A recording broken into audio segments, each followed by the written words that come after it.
Welcome to wealthy labs 3.0. ఈరోజు మనం digital identity గురించి మాట్లాడుకోబోతున్నాం. ఆలోచించండి, మన ఆన్లైన్ గుర్తింపు, దాని కంట్రోల్ ఎవరి చేతుల్లో ఉండాలి? మన డేటాను కంపెనీలు ఓన్ చేసుకోవాలా, లేక మనమే మన గుర్తింపుకు యజమానులుగా ఉండాలా? సరిగ్గా ఈ ప్రశ్నకు సమాధానంగా వచ్చిన ఒక కొత్త టెక్నాలజీనే ఇంటర్లింక్ ఐడి. ఇది మన డిజిటల్ ఐడెంటిటీని మనకే తిరిగి ఇచ్చేస్తుంది. తేడా చాలా సింపుల్. ఇప్పటిదాకా మనం వాడుతున్న సాంప్రదాయ కేవైసీ పద్ధతిలో మన పర్సనల్ డేటా అంతా కంపెనీల కంట్రోల్లో ఉంటుంది, వాళ్ళ సర్వర్లలో స్టోర్ అవుతుంది. కానీ ఇంటర్లింక్ ఐడి ఈ సీన్ని పూర్తిగా మార్చేస్తుంది. ఇక్కడ మన గుర్తింపు మన సొంతం. డేటా ఓనర్షిప్లో ఇదొక ఫండమెంటల్ చేంజ్ అన్నమాట. సరే, ఈరోజు మనం ఏమేం మాట్లాడుకోబోతున్నామో ఒకసారి చూసేద్దాం. ముందుగా పాత కేవైసీ పద్ధతిలో ఉన్న అసలు ప్రాబ్లమేంటో చూద్దాం.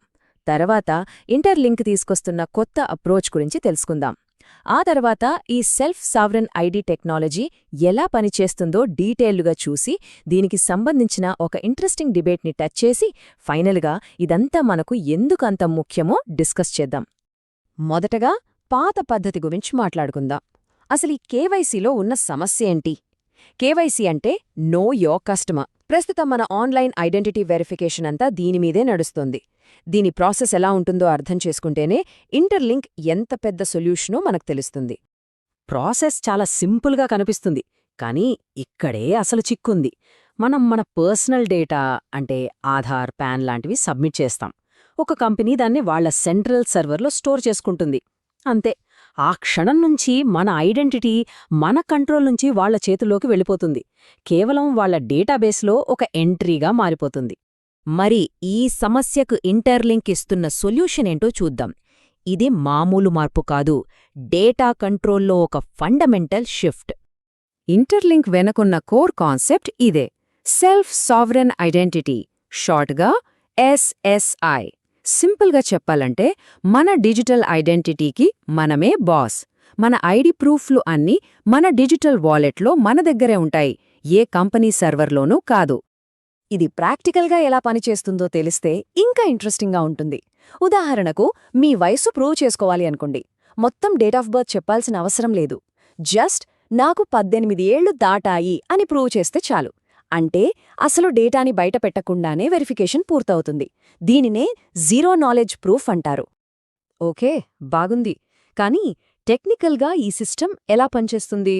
ఇందులో 3 మెయిన్ రోల్స్ ఉంటాయి. ఈ 3 కలిసి పనిచేస్తేనే ఈ సిస్టమ్ సక్సెస్ అవుతుంది. చూద్దాం. ఫస్ట్, ఇష్యూవర్లు. వీళ్ళెవరంటే గవర్నమెంట్ లేదా బ్యాంకులు లాంటి నమ్మకమైన సంస్థలు. వీళ్ళు మనకు డిజిటల్ ఐడి ప్రూఫ్స్ ఇష్యూ చేస్తారు. నెక్స్ట్, హోల్డర్ అంటే మనమే. ఆ ఐడి ప్రూఫ్స్ని మన డిజిటల్ వాలెట్లో మనం జాగ్రత్తగా పెట్టుకుంటాం. ఫైనల్గా, వెరిఫైయర్లు అంటే యాప్స్ లేదా సర్వీసెస్. వీళ్ళు మన పూర్తి డేటాను అడగకుండా వాళ్లకు కావలసిన ప్రూఫ్ మాత్రమే అడుగుతారు. సో ఈ కొత్త సిస్టమ్ వల్ల మనకు కలిగే బెనిఫిట్స్ ఏంటి? మన ఐడెంటిటీ వెబ్3 ప్రపంచంలో ఎక్కడికైనా ఈజీగా తీసుకెళ్లొచ్చు. మన ప్రైవసీకి పూర్తి భద్రత ఉంటుంది. అన్నింటికన్నా ముఖ్యంగా మన ఐడెంటిటీ మీద పూర్తి కంట్రోల్ మన చేతుల్లోనే ఉంటుంది. ఇదంతా బాగానే ఉంది, టెక్నాలజీ అద్భుతంగా ఉంది. కానీ ఇక్కడే ఒక పెద్ద ప్రశ్న వస్తోంది: ఇంత పవర్ఫుల్ టెక్నాలజీని ఎవరు వాడాలి? ఎవరికి యాక్సెస్ ఇవ్వాలి? దీనిపై ప్రస్తుతం ఒక పెద్ద చర్చ జరుగుతోంది. ఇప్పుడు మనం డిస్కస్ చేయబోయేది సోర్స్ మెటీరియల్లో ఉన్న ఒక పర్సనల్ ఒపీనియన్. ఇది కంపెనీ అఫీషియల్ స్టాండ్ కాదని గుర్తుంచుకోవాలి. ఇది కేవలం రచయిత వ్యక్తిగత అభిప్రాయం మాత్రమే.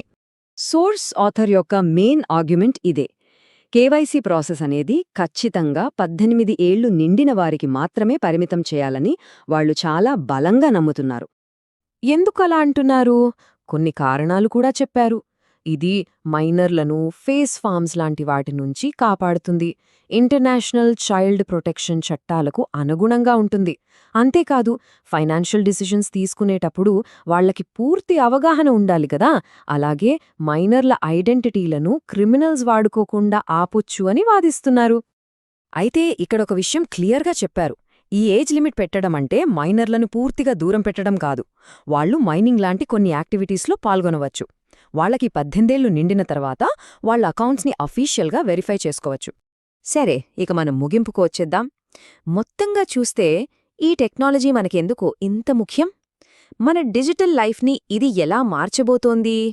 ఈ మొత్తం డిస్కషన్లో మనం గుర్తుంచుకోవాల్సిన ఒకే ఒక పాయింట్, మనం కంపెనీలు మీ డేటాను ఓన్ చేసుకుంటాయి అనే సిస్టమ్ నుండి మీ గుర్తింపు మీకే స్వంతం అనే సిస్టమ్కి మారుతున్నాం. ఈ ఒక్క మార్పు చాలు దీని ప్రాముఖ్యతను చెప్పడానికి. డిజిటల్ ఐడెంటిటీ ఫ్యూచర్ మన కళ్ల ముందే ఉంది. ఇది మనకు అద్భుతమైన కంట్రోల్, ప్రైవసీ ఇస్తుంది. కానీ ఈ కొత్త పవర్తో పాటు వచ్చే రెస్పాన్సిబిలిటీని తీసుకోవడానికి మనం సిద్ధంగా ఉన్నామా? ఈ ప్రశ్నతోనే ఈరోజు ఈ విశ్లేషణను ముగిద్దాం. మరిన్ని వివరాల కోసం మమ్మల్ని ఫాలో అవ్వండి. ఒకవేళ మీరు ఇంకా ఇంటర్లింక్లో భాగం కాకపోతే డిస్క్రిప్షన్లో ఉన్న మా రెఫరల్ కోడ్ ఉపయోగించి రిజిస్టర్ చేసుకోండి.